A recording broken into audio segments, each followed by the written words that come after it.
I'm Beth Smith, creator of the Feast of Ideas homeschool curriculum.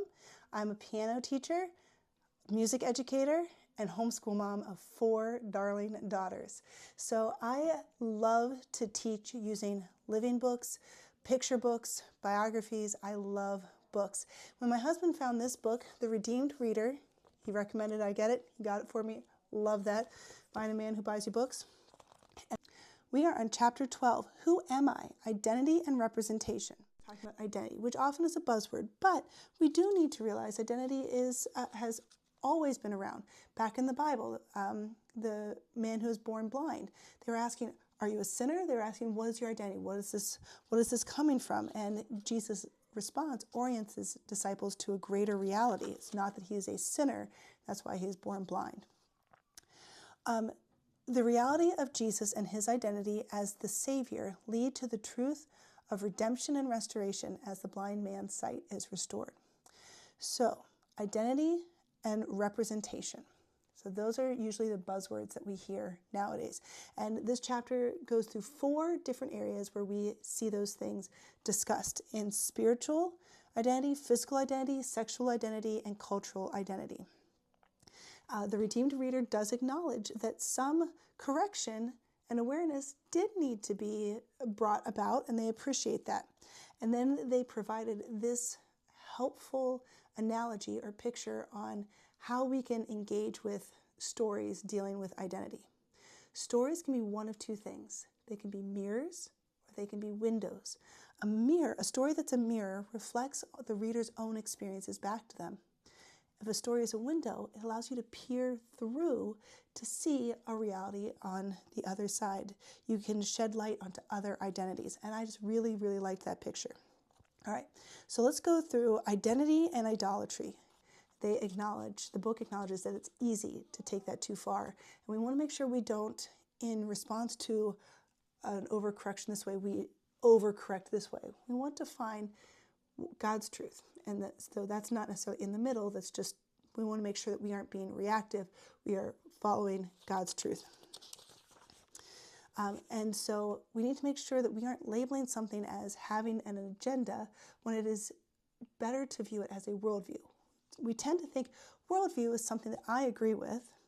Agenda, you have a worldview if you're like, okay, I can understand that. You have an agenda if I don't agree with it.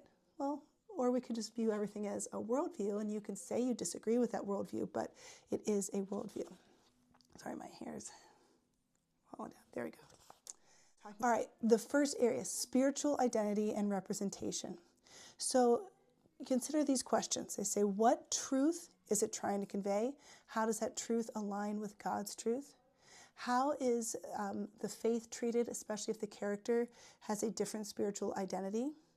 Is their faith merely represented, or is it endorsed?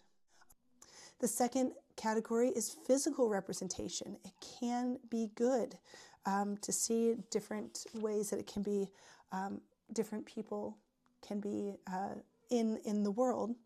And so to see themselves in a story might be very reassuring. But 2 things to consider. Do the physical characteristics in the story tend toward a healthy, positive identity? Or do they embrace physical elements as a core to identity? The third area is sexual identity in words and pictures. This is a tough one. I think this is where I often feel I want to react the strongest to how hard and fast the world has moved this way. I want to react the other way, but this gave me some things to consider. It's just going through some of the very similar things, like can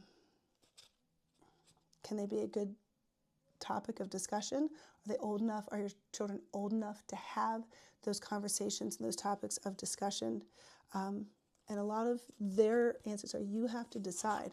They did mention something called the Kirkus Review, which I looked up online, and it's a way that you can check out a review of a book. They don't have every book available, and they don't have in detail every little aspect of it. I know some friends who will just go on Amazon and check out the book reviews in Amazon, check out the summary of the book, maybe read different comments left about the book. But also, if you're trying to decide if it's helpful or not, if it's a good book, If you notice a book that's being promoted at your library during LGBTQ months and weeks or whatever, then that might be a book to avoid. This part I thought was really interesting, sexual identity in science. And it's where some authors have said, look, we can find examples of homosexuality in nature, because you have two male penguins taking care of a baby egg or something like that. And they shared a quote by C.S. Lewis that I'd never heard, and I loved it. If you take nature as a teacher, she will teach you exactly the lessons you had already decided to learn. This is only another way of saying that nature does not teach.